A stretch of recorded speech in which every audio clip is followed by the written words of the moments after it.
लक्षवेधी क्रमांक 1 ते माझेच आहे. लक्षवेधी नंतर चला. नाही, एक स्थगन तुम्ही नाकारला, पण आरोग्याच्या संदर्भात 4 वर्षीय मुलीचा जो घेतलाय मी तो एक स्थगन दिलाय. एवढंच निर्देश द्या. त्या गडचिरोली जिल्ह्यामध्ये आदिवासी विद्यार्थी 4 वर्षाचा मुलगा रुग्णवाहिका नसल्यामुळे रुग्णवाहिका नसल्या, ठीक आहे, महत्वाचा विषय आहे. रुग्णवाहिका उपलब्ध नसल्यामुळे म्हणतो ठीक आहे. तिथे अध्यक्ष महोदय 70% जागा रिक्त आहे गडचिरोली जिल्ह्यात. मी माहिती घेतली. 70% जागा जर या सगळ्या रिक्त असतील तर गडचिरोली जिल्ह्यातील आरोग्य यंत्रणेची काय धिंडवडे निघाले असतील.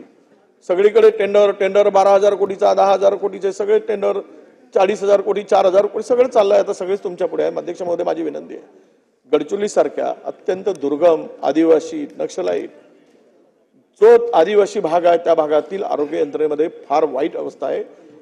ज्या रिक्त जागा आहेत त्या रिक्त जागा त्वरित भरवा. कारण जी एम्ब्युलन्स रेफर केलं गेलं त्यावेळेस एम्ब्युलन्स नाही, एम्ब्युलन्समध्ये ड्रायव्हर नव्हता. अध्यक्ष महोदय, 4 डॉक्टर ड्रायव्हरची पद होती, एकच ड्रायव्हर आहे, तोही रोजंदारीवर आहे, तो उपस्थित राहत नाही.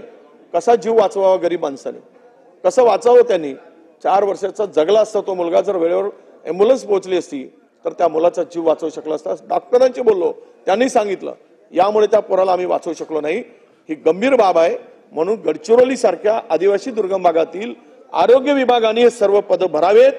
याला कुठेही आडकाठी येणार नाही, कोणी थांबवणार नाही. लगेच करा आणि या महिन्यामध्ये जसे काय आता निर्णय घेतले तर तसे लवकर निर्णय घ्यावं अशी माझी सूचना आहे. अध्यक्ष महोदय, सन्मान्य विरोधी पक्ष नेत्यांनी अत्यंत महत्वाचा हा मुद्दा सादर केलेला आहे. गंभीर मुद्दा आहे. या संदर्भातलं निवेदन शासनाने हे अधिवेशन संपण्यापूर्वी करावं.